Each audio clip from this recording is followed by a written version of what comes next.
Кокълчета на ходилата, мехури, мазоли, всичко това може да се случи, ако обуваме краката си в обувки, които на вид са много по-добре, отколкото на усещане.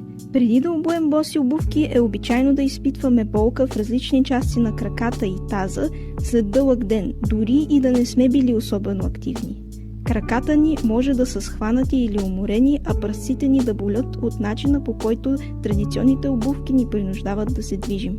Повечето стандартни обувки осигуряват достатъчно омекотяване и опора, но често ограничават естественото движение на краката ни.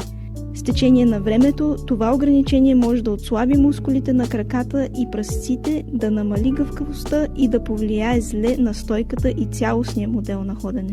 Босите обувки обаче насърчават краката ни да функционират така, както го е замислила природата.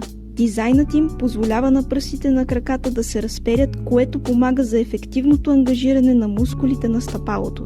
Това ангажиране укрепва мускулите, които насърчават правилното подравняване на гръбначния стълб и таза, което води до подобрена стойка с течение на времето.